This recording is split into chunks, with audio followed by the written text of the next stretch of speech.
नमस्कार दोस्तों। आज मैं जो रेसिपी लेके आई हूँ ये ट्रेडिशनल मेरी नानी की रेसिपी है और ये सुपर यमी सुपर हेल्दी है। ये एक हलवे की रेसिपी है।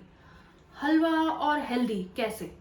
ये रेसिपी सबसे ज़्यादा आप पोस्ट नेटल टाइम में दी जाती है, मतलब कि उन लोगों को जिनको नया नया अभी बच्चा हुआ है, जिन्हें अभी बॉडी को रिकवर करना है, ब्लीडिंग हो रही होती है, बहुत सारी प्रॉब्लम्स होती हैं। इन सारों के सोल्यूशन के तौर पे हमारे देसी नुस्खे गंगा प्लेन्स एरियाज में ये वाला हलवा यूजुअली दिया जाता है।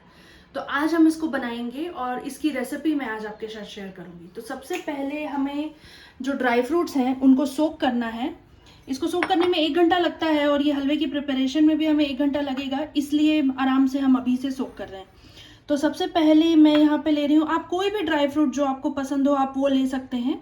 तो मैं यहाँ पे ले रही हूँ ये सूखा हुआ नारियल है, आप अपनी चॉइस के अकॉर्डिंगली ले सकते हैं। तो ये मेरे हिसाब से 1/4 कप मैंने लिया है। फिर इसमें अब मैं यूज़ कर रही हूँ ड्राई डेट्स है ये, मतलब कि छुहाड़े। छुहाड़ों में जो काले वाले छुहाड़े होते हैं वो ज़्यादा न्यूट्रिशियस और हेल्दी होते हैं, इसीलिए मैंने यहाँ पे छुहाड़े लिए हैं। ये 10-15 छुहाड़े हैं, तकरीबन एक छोटी कटोरी के नाप से। इसके बाद आप इसमें अपनी मनचाही कोई भी ड्राई फ्रूट्स यूज़ कर सकते हैं। ये मगजतरी की बीज है, ये बहुत ज़्यादा हेल्दी होती है और न्यू मदर्स को खाने में थोड़ा सा डायरेक्ट डिफ़िकल्ट होता है, इसीलिए मैं ये मगजतरी की बीज भी इस वाले हलवे में यूज़ करूँगी। फिर मैं ये ले रही हूँ, ये हमारे पास सनफ्लावर सीड्स हैं। ये भी totally optional as per your choice, आप चाहें इसमें पिस्ता, अखरोट जो भी आप चाहें वो डाल सकते हैं। तो मैं अब अगला ये जो डाल रही हूँ ये सनफ्लावर सीड्स है, ये भी 2 बड़े चम्मच है। उसके बाद मैं ये 15-20 किशमिश डाल रही हूँ, आप चाहें तो मुनक्का भी यूज़ कर सकते हैं, पर मुझे इसमें किशमिश पसंद है। और ये मेरे पास कुछ 20-20 काजू हैं, तो ये मैं इसमें 20 काजू और 20 बादाम डाल दूंगी। अब दोस्तों हमें इसे अच्छी तरह से सोक करना है, क्योंकि मैं इसे अभी जब तक मैं हलवे की तैयारी कर रही हूँ उसी के दौरान सोक करना है।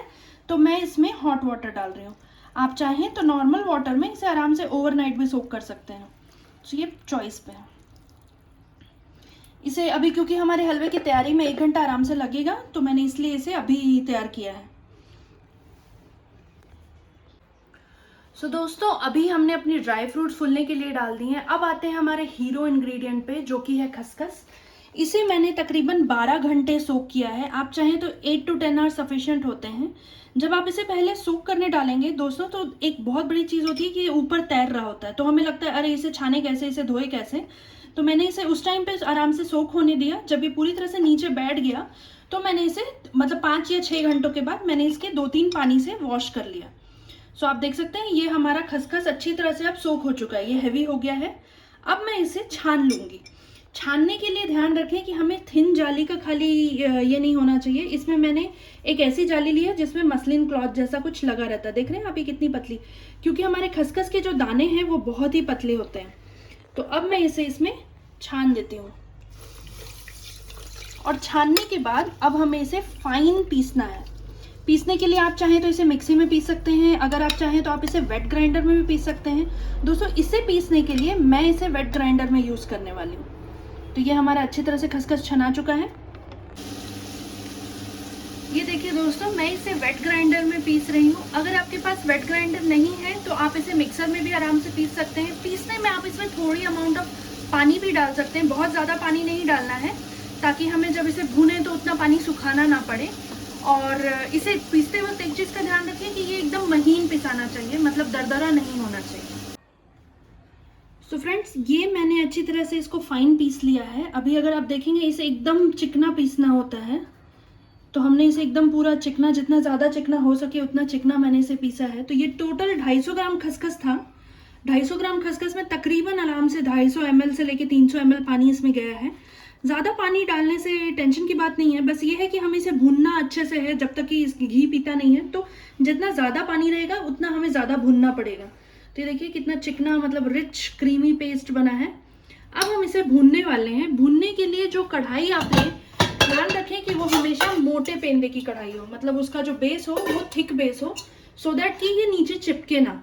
तो अब हम इसको बनाना शुरू करेंगे, डालते हुए दिखाएंगे।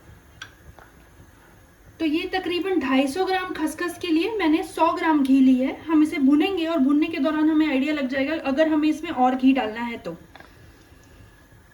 इसमें एकदम घी को गर्म होने देना है ऐसा कुछ नहीं है दोस्तों, हम इसे डायरेक्ट भी डाल सकते हैं, क्योंकि ये जो खसखस का हलवा है इसका सबसे ट्रिकी पार्ट है इसे भुनना, और भुनने में जो वक्त लगेगा। तो मैं थोड़ा घी को पूरी कढ़ाई में ग्रीस कर दे रही हूँ, सो दैट अगर कहीं, हालांकि इससे बहुत ज़्यादा फर्क नहीं पड़ता, बट आगे जाके ज़्यादा ना चिपके इसके लिए। अब इस घी में मैं ये खसखस का पेस्ट डालूंगी।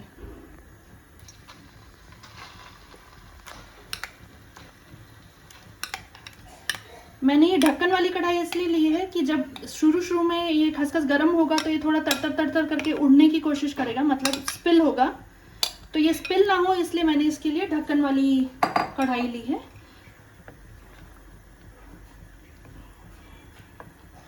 और अब हमें इसे कम आंच पे भूंजना है। इसे भूनने में ऑलमोस्ट आधा से पौन घंटा लगता है दोस्तों। हमें इसका पूरा कलर चेंज करना है। इट्स लाइक हम किसी ड्राई फ्रूट को भून रहे हैं, तो इसे वक्त देना है। और मैं इसको भूनते हुए पूरा आपको दिखाती जाऊंगी बीच बीच में।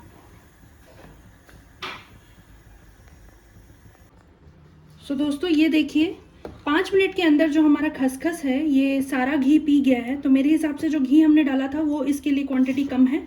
तो अब हम इसमें थोड़ा और मैं घी डाल रही हूँ, थोड़ा क्या प्रॉपर मैं 100 ग्राम घी और डाल रही हूँ, ताकि ये भुनाई अच्छे से। अगर घी कम रहता है तो खसखस का हलवा नीचे सटने लगेगा और भुनने में थोड़ा ज़्यादा वक्त लगेगा। तो ये मैंने इसमें 100 ग्राम घी और डाल दिया। अब हम इसे तब तक भुनेंगे जब तक ये घी पी के फिर सुखा ना दे।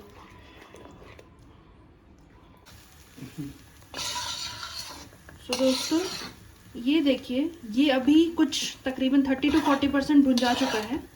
हमें इसे इसी तरह से घी में और भूनना है। धीरे धीरे आप देख रहे हैं ये पेस्ट के थ्रू अब ये दरदरा होने लगा है। हमें इसे एकदम गोल्डन ब्राउन करना है। चलाते वक्त एक चीज़ का ध्यान रखें, क्योंकि हम इसे कम आंच पे भूंज रहे हैं तो ये नीचे चिपक सकता है और इसे वक्त ज़्यादा लगेगा। तो मेन किसी भी हलवे का सबसे अच्छा जो फ्लेवरिंग होता है, जो स्वाद आता है, वो मेन उसके भूनने के ऊपर ही आता है कि जो भी उसका की इंग्रेडिएंट है, अगर आप उसे पूरी तरह से भुनेंगे तो वो हलवा उतना ही ज़्यादा स्वादिष्ट बनेगा। तो अभी ये हमारा 50% भुन चुका है। इसी तरह से अभी हमें इसे और भूनना है जब तक कि ये एकदम गोल्डन ब्राउन ना हो जाए।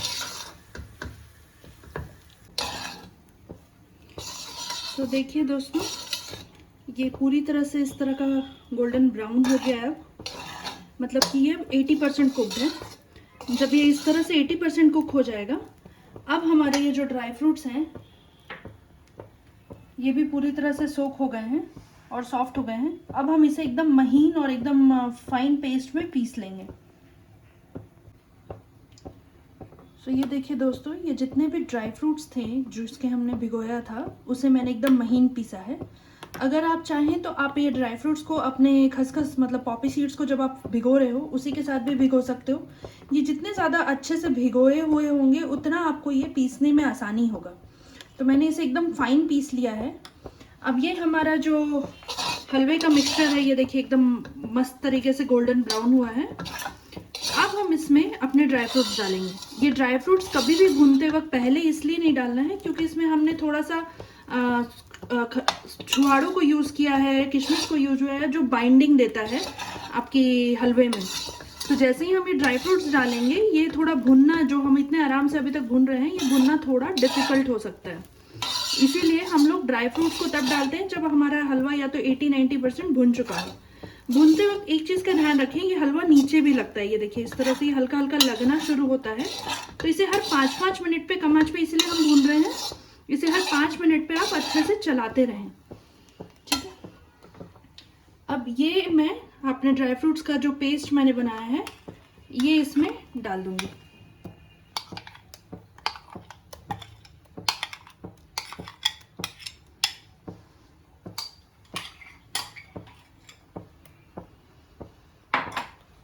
इसको डालने के बाद मुझे इसे थोड़ा देर भूनना है। ये देखिए ये थोड़ा चिपकने लगेगा और ये थोड़ी सी बाइंडिंग देगा। तो जब तक हम ड्राई फ्रूट्स भून रहे हैं, अभी भी हमने इसमें कोई भी मिठास, जैसे आप चाहें तो इसमें गुड़ या शुगर कुछ भी डाल सकते हैं। हमने अभी तक इसमें कोई भी किसी भी तरह की मिठास को नहीं डाला है। मैं इसे 10-15 मिनट और भूनूंगी इस ड्राई फ्रूट्स के साथ, ताकि ये पूरी तरह से बाइंड हो जाए, हलवे का टेक्स्चर आ जाए। जैसा कि मैंने पहले भी कहा, किसी भी हलवे का जो स्वाद है वो बनता है उसकी भुनने की प्रक्रिया से। अगर आप इसको अच्छे से भूंजोगे तो कोई भी हलवा बहुत ही स्वादिष्ट बनता है। कम आंच पे, धीमी आंच पे थोड़ी देर तक इसको भूनते रहिए, तो इसका स्वाद बहुत खुल के आएगा। ये देखिए ये अब बाइंड होने लगा है, हमें इसे थोड़ी देर और भूनना है। जब इसका टेक्सचर सही हो जाएगा तब हम इसमें शुगर डालेंगे।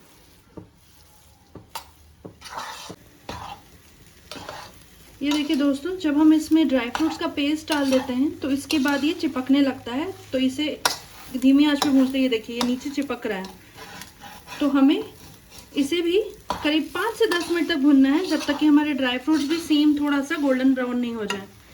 अब हम इसमें 1 गिलास पानी, ये तकरीबन 200 से 250 ml पानी है, मैं वो इसमें डाल दूंगी।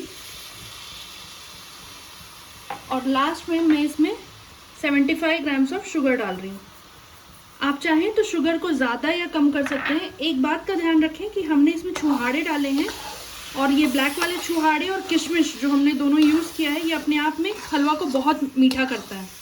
अगर कोई शुगर फ्री खाना चाहता है, इसमें शुगर नहीं ऐड करना चाहता है, तो भी ये हलवे में अच्छी खासी मिठास होती है। इसके ड्राई फ्रूट से, फिर पॉपी सीड्स का भी बेसिक नेचर मीठा है, इसीलिए ये सारी चीज़ें अच्छे से इसमें मिठास दे रही हैं, तो उसको ध्यान में रख के आप इसमें मिठास को डालें। अब इस मिठास में आप चाहें, अगर आप गुड़ से बनाना चाहें तो आप इसे गुड़ से भी बना सकते हैं, इसे शुगर से बनाना चाहें तो आप शुगर से भी बना सकते हैं। हमें इसे 10 मिनट और चलाना होगा, जब तक कि ये एकदम हलवे की कंसिस्टेंसी की बाइंडिंग ना आ जाए। उसके बाद हमारा ये हलवा रेडी है।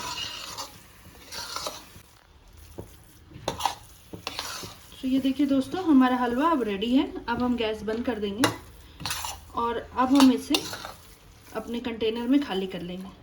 मैं इसे मोल्ड कर देती हूँ।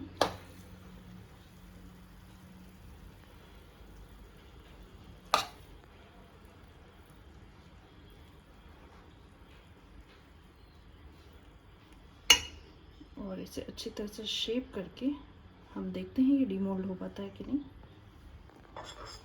इसे मैं इस तरह से एक प्लेट को उल्टा करूँगी।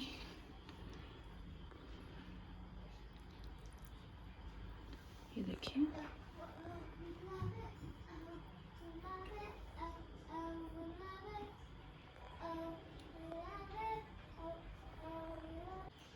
सो दोस्तों, ये हमारा हलवा रेडी है। ये सुपर यमी स्मेल कर रहा है और मैं इसको अभी टेस्ट करने जाऊंगी और ये सुपर टेस्टी होगा फॉर श्योर। ये गुड फैट से लैस है, बिकॉज हमने इसमें बहुत सारे नट्स यूज़ किए हैं। पॉपी सीड्स अपने आप में एक गुड फैट है, सो ये बहुत ही हेल्दी है। इसीलिए ये पोस्ट नेटल, यूजुअली जो नई नई माएँ बनी हैं, जिन्होंने अभी अभी बच्चा डिलीवर किया है, चाहे वो सी सेक्शन से हो, चाहे वो वजाइनल डिलीवरी हो, ये हलवा उन लोगों को ज़्यादा प्रिस्क्राइब्ड है। आप इसे इस तरह से बना के आराम से 15 दिन से 20 दिन फ्रिज में रख सकते हैं।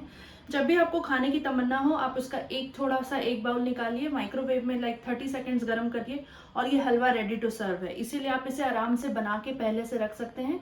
ये ठंडा भी यमी लगता है और ये गरम गरम तो सुपर यमी लगता है। अगर आपको ये रेसिपी पसंद आई हो तो इस वीडियो को लाइक, शेयर और सब्सक्राइब करें। साथ ही साथ मेरे चैनल के बेल आइकन को हिट करें, ताकि कोई भी नई रेसिपी जब भी मैं अपलोड करूं आपको उसकी नोटिफिकेशन मिलती रहे। इस वीडियो को देखने के लिए धन्यवाद।